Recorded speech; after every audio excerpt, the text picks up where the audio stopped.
Olá pessoal, meu nome é Tiago Valentim e eu sou o professor da disciplina Modelagem Matemática. Bem, a intenção da gravação deste vídeo foi justamente esclarecer a questão proposta no fórum de discussão da unidade 1. Então vejamos o enunciado da questão. O carbono 14 é um elemento que perde exatamente a metade da sua massa a cada 5.730 anos. Esse fato é chamado de meia-vida. A massa da amostra de carbono 14 pode ser modelada por uma função m, que depende da idade t em anos.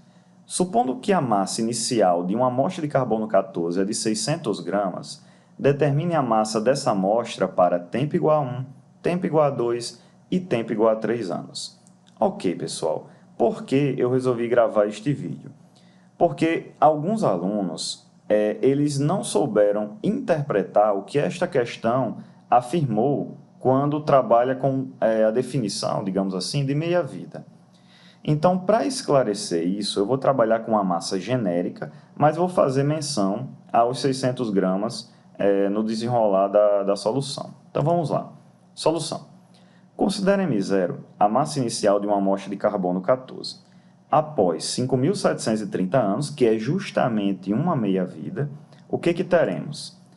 Teremos o seguinte, pessoal, que m de 5.730 é m0 vezes 1 meio. O que é multiplicar um número por 1 meio? É justamente pegar a metade desse número. Esse número é reduzido à sua metade. Então, o que a gente tem?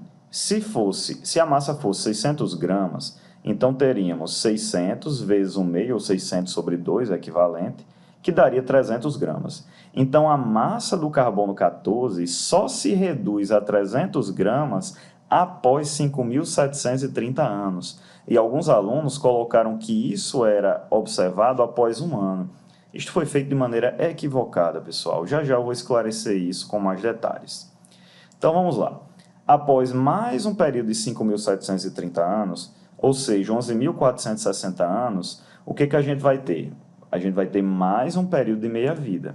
Então, a massa após esse tempo vai ser m0 vezes 1 meio, que é este valor aqui, ou seja, trabalhando com números, é 300 gramas, né? Que é justamente os 600 vezes 1 meio, né? Do item anterior. Então, 300 gramas vezes 1 meio, ou seja, nós temos mais um período de meia-vida. Então, a massa foi reduzida agora a 150 gramas. Então, somente após 11.460 anos é que a massa fica reduzida a 150 gramas. Isto pode ser modelado como m0 vezes 1 meio elevado ao quadrado. Note que este modelo é exponencial e a gente vai falar alguns detalhes em relação a este expoente, certo? Então, vejamos algumas observações. O modelo de decaimento do carbono 14 ele é exponencial, né, como foi dito anteriormente, sendo o expoente da fração meia a quantidade de meias-vidas desse elemento químico. Então, o que acontece? O expoente só vai ser 1 com uma meia-vida, o expoente só vai ser 2 na segunda meia-vida e assim por diante. Porém, o nosso modelo ainda não está adequado para intervalos de tempo que não sejam múltiplos de 5.730 anos. Por exemplo, na questão foi proposto para o tempo 1, tempo 2 e tempo 3, e realmente não foi observado nenhuma meia-vida. Então, o que a gente vai fazer para resolver essa situação? Então, note que o tempo igual a 1 representa apenas um ano dos 5.730 necessários, anos necessários para uma meia-vida. Então, analogamente, se o tempo for 2 e o tempo for 3, então eles vão representar, respectivamente, 2 anos dos 5.730 necessários e 3 anos dos 5.730 necessários de uma meia-vida.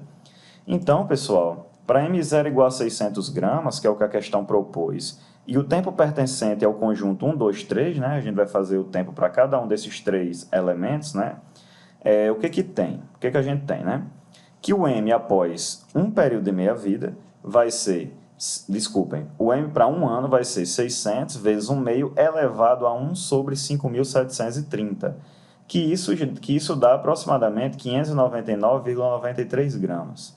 Fazendo este procedimento para o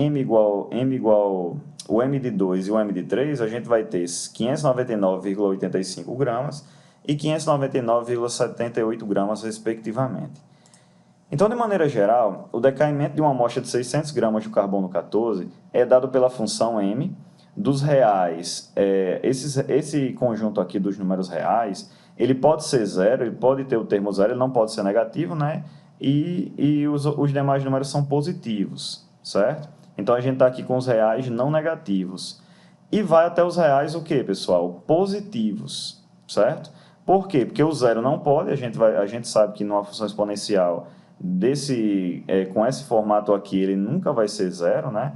A gente pode aproximar os valores de t tão grandes quanto a gente queira, mas nunca, certo? A massa vai ser zero. Pode chegar muito próximo de zero, mas nunca vai ser zero.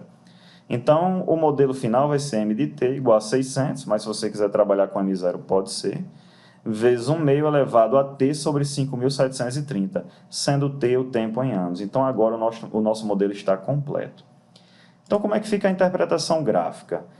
Utilizando o software GeoGebra, né, que é um software de geometria dinâmica, foi possível construir esse gráfico aqui, destacando os pontos onde a gente tem múltiplos de 5.730, ou seja, que são as meias-vidas, né, observadas. Então, nesse ponto aqui, né, obviamente que não vai dar para trabalhar, não vai dar para visualizar os 5.730, mas acreditem em mim. Então, vai ser 300, né? Depois do segundo período de meia-vida, 150. O terceiro vai ser 75 e assim por diante. Então, o que a gente vai fazer aqui, né? Alguns alunos resolveram essa questão por regra de 3, certo? Então, qual é a minha observação em relação à regra de 3?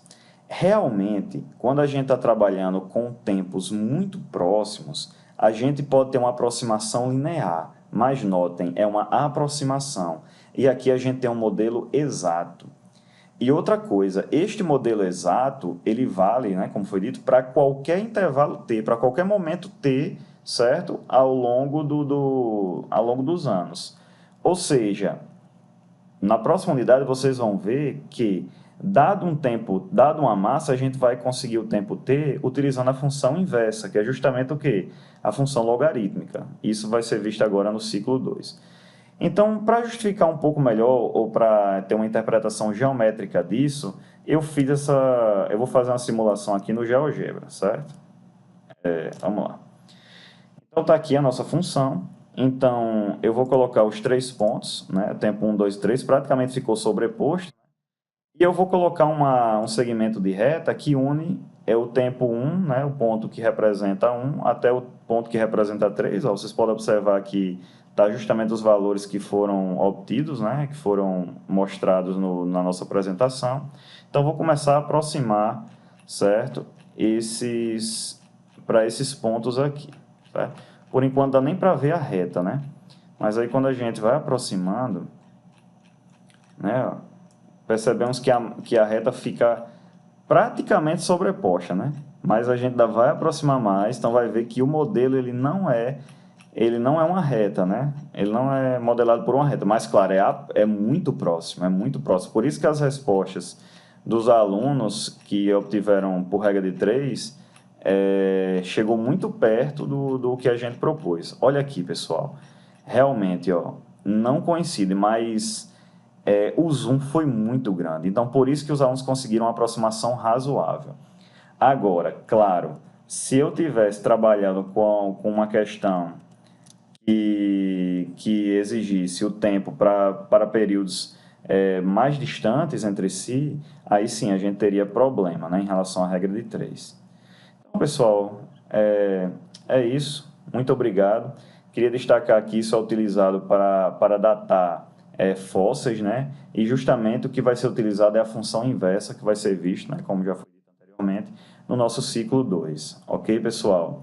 Agradeço a todos e valeu. Bons estudos.